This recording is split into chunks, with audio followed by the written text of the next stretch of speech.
Let's bring in Arkansas's Republican Governor Asa Hutchinson, chair of the National Governors Association. Good to be with you this morning, Governor. If, as expected, Roe is overturned, the bill you signed last year banning abortion in your state would go into effect immediately as soon as your state attorney general signs it. The only exception in that bill is the life of the mother. What would you tell those women in your state who cannot afford to travel to get an abortion, who cannot afford to raise a child, or those who have been raped or the victims of incest?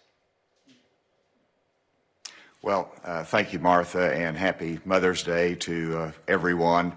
And in terms of Arkansas law, our law simply expresses the will of the people of Arkansas. Senator Klobuchar really didn't address that, and the fact is that each state has differing views on where we should have on abortion restrictions. And in Arkansas, it's a policy of Arkansas that we protect the life of the unborn. And so, yes, if Roe versus Wade is reversed, then we would have the trigger law in place to protect the life of the unborn. This is important to go after and discuss this issue with conviction, and it's divided our country, and that division has been going on for decades, and it will continue after whatever decision the Supreme Court renders. Governor, I want to go back to my question about those women. What would you say to those women who seek an abortion, who don't have the money to travel, who don't have the money to raise a child? What would you say to them? Well, first of all, again, that's where your heart goes out to them. I've had to deal with those very difficult circumstances of rape and incest as governor, and it's difficult. And so you have to understand that. You have to provide services, and I believe that we want to increase the services for maternal health, to increase the services for adoption services as well.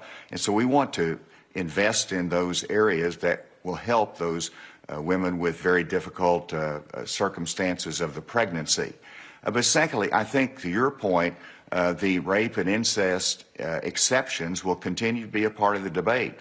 Right now, we do not have rape and incest as exceptions under the Arkansas trigger law, but there's I think that will be a part of the debate. Would you like to see those exceptions? Those exceptions are important. Yes, I expressed whenever I signed the law that I would prefer the rape and incest exceptions to be in there. And even though we have the trigger law, I expect those exceptions to be a significant part of the debate in the future, even though we're going to immediately go to restrict abortions in the exceptions, with the exception of the life of the mother in danger. Why do you support those exceptions?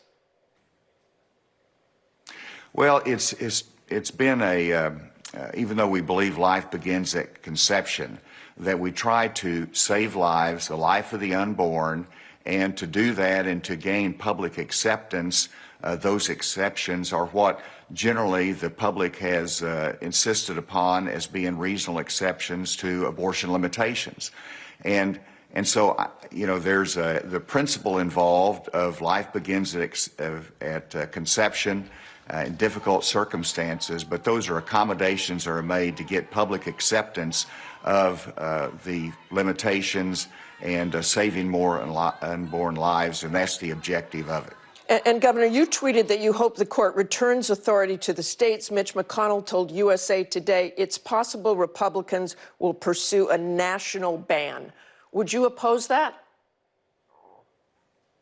I think that's inconsistent with what we've been fighting for 4 decades, which is that we wanted the Roe versus Wade reversed and the authority to return to the states. And so, as a matter of principle, that's where it should be. If you look at a constitutional or a national standard, that goes against that thrust of the states having prerogative. And secondly, I think there's some constitutional issues of a national standard as well as to what is the authority under the Constitution to enact that. And Martha, there's a fundamental point, because everybody describes this as right. If the court reverses Roe versus Wade, they're saying that the Constitution does not provide that, which returns it to the states. And to me, that makes sense under the Constitution. And that's where the vigorous debate is going to be. That is where we're going to face a lot of concerns on the compassion side. And states are going to make different determinations of it. But the people are going to express through their representatives exactly the direction they want to go. And to me, that makes sense. And I think it makes sense under our Constitution. Okay, thanks so much for joining us this morning, Governor. Hi, everyone. George Stephanopoulos here. Thanks for checking out the ABC News YouTube channel. If you'd like to get more videos, show highlights, and watch live event coverage, click on the right over here to subscribe to our channel. And don't forget to download the ABC News app for breaking news alerts. Thanks for watching.